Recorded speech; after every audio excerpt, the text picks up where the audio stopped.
Hi, this is Robertson from Pour One Malt. Today I'm doing another one of the label lessons, a new series that I've started trying to explain all of this information that's on your single malt Scotch whiskey label. Today I want to talk about ABV, or alcohol by volume. Every label will tell you what percentage of alcohol is in that bottle. They might call it ABV, they might call it volume, they might call it alcohol by volume or alcohol/volume, but somewhere on there, on your bottle, you'll always see a percentage. Look for that.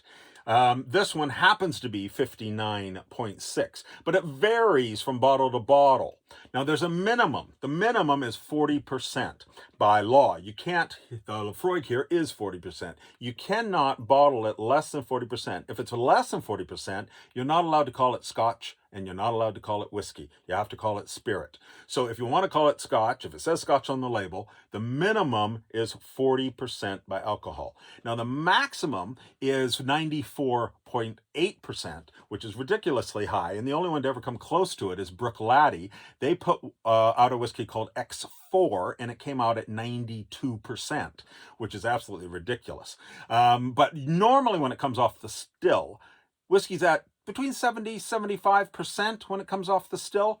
When they put it in the cask, they water it down to 63.5. In most cases, some distilleries don't do that, but most water it down to 63.5. That is called your filling strength because they fill the casks at that strength. Then the casks go into a warehouse to age and mature. Now, while they're in the warehouse, in Scotland, with our climate that's wet and cold, we have alcohol evaporate from those casks faster than any water. So over time, the alcohol volume in your cask will lower in Scotland. Now, a lot of factors involved here, so you can't predict exactly how much it'll evaporate, but basically your alcohol level will go from that 63.5 to some lower level. Right? Now, that evaporating alcohol actually has a name in Scotland. We call it the angel's share. There's a black fungus that lives in and around warehouses, and it actually lives off of that alcohol that's evaporating. So it would be more accurate to call it the black fungus share, but not quite as romantic as angel share.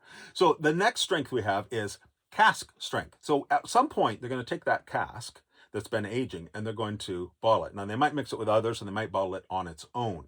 If they bottle it sort of on its own as a single cask, it could be any kind of cask strength, right? So this one is 60% and it's cask strength. So the cask were at 60%. They lowered from 63.5 down to 60, and that's when it was bottled. But this could be any number. It could be, 54.2, anything above 40. It's quite a random thing. The next strength is golden strength. Now, some bottlers, and Old Malt Cask is one, they bottle at 50%. That is called the golden strength. And some companies prefer to water it down to 50% when it goes in the bottle. Then the next strength, which is, it's not called the magic strength, but that's what I call it, and that's 46%. That's what this one is.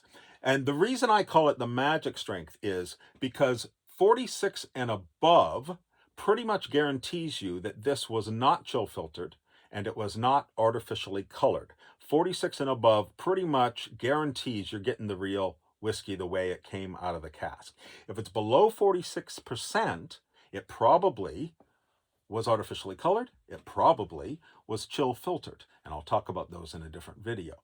All right, so that's the different alcohol by volume strengths. It can be anywhere from 40 up to 94.8. It's usually somewhere in between.